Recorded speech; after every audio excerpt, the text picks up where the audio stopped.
Congratulations to 17 million subscribers and welcome to Olga. Thank you. Telugu చలన చిత్ర పరిశ్రమ మరింత అభివృద్ధి చెందాలంటే ఏం చేయాలంటారు సార్? తెలుగు సినిమా పరిశ్రమ అభివృద్ధి చెందాలి అంటే అద్భుతమైన సినిమాలు, ఇంకా మంచి సినిమాలు రావాలండి. ఇప్పుడు వస్తున్నాయి. ఇప్పుడు బలగం వచ్చింది, అది చాలా చిన్న సినిమా, చాలా పెద్ద విజయం తీసుకొచ్చింది. అంతకుముందు ఆనంద్ వచ్చింది. అట్లాగే ఈ బాహుబలి వచ్చింది. బాహుబలి అనేది తెలుగు సినిమాని ఆకాశం దగ్గర తీసుకుపోయింది, విస్తరించింది. అది పాన్ ఇండియా అయింది.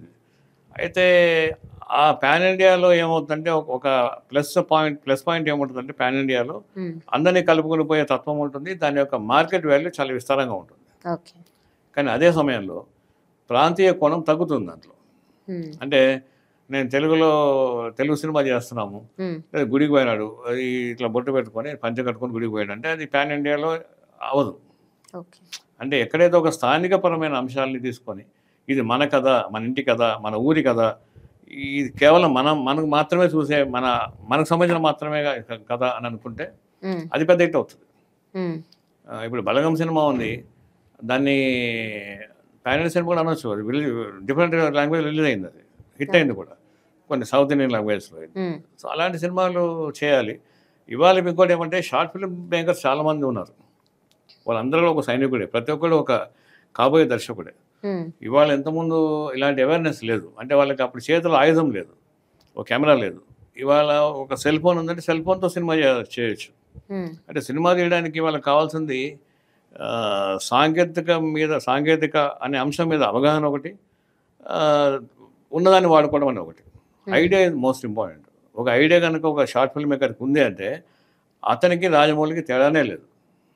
రాజమౌళి దగ్గర ఉండే ఈ సరుకు సరంజామా కెమెరాలు ఇవన్నీ ఎట్లా వస్తాయో ఆ కుర్రాడికి కూడా అట్లాగే వస్తాయి. రేపొద్దున వాళ్ళు ఒక ఫిల్మ్ చేయమనండి, ఒక 5 నిమిషాల సినిమా తీయమనండి, ఒక 10 minutes సినిమా తీస్తే అదే అద్భుతంగా ఉంది అనుకుంటే ఆ వెంటనే, అంటే ఆయనకు ఒక 1 month తిరగకుండానే ప్రొడ్యూసర్లు వచ్చి జాయిన్ అయిపోతారు.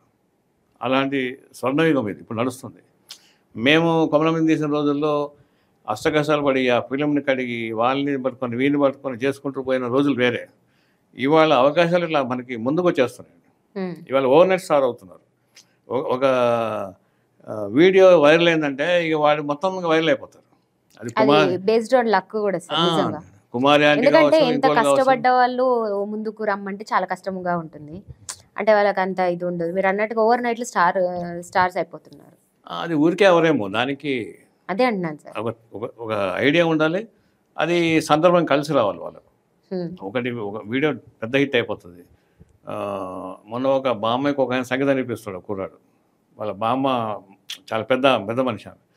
అది పెద్ద వైరల్ అయిపోయింది. సంగీతం, మ్యూజిక్ ఆయన ఆశ్చర్యపడింది ఎందుకు ఇంత పెద్ద వైరల్ అయింది అని. తర్వాత ఇట్లా మనం చూస్తుంటాం, చాలానే జరుగుతూ ఉంటాయి. మన ఓల్గాలో కూడా చాలా వైరల్ అవుతూ ఉంటుంది. అది ఏంటి, దాని వెనక ఒక శ్రమ ఉంటుంది, కష్టం ఉంటుంది.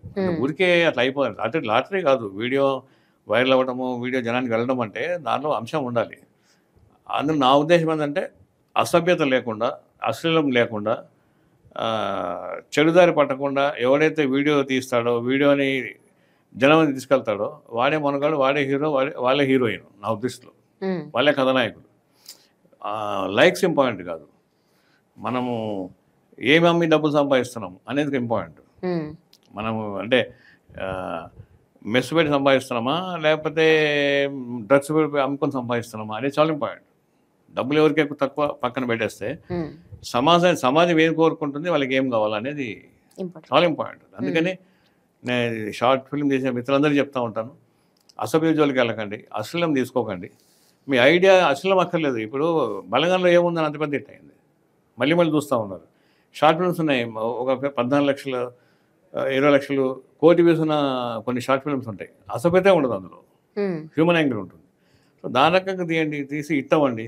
మీరు మీతోనే పోల్చుకోండి, ఇంకో షార్ట్ ఫిల్మ్ బాగా తీస్తానని. షార్ట్ ఫిల్మ్ తీసే వాళ్ళందరికీ చాలా అద్భుతమైన అవకాశాలు, స్వర్ణయుగం నడుస్తుంది ఇప్పుడు. హ్యాపీగా హిట్ అవుతారు వాళ్ళు. రైట్.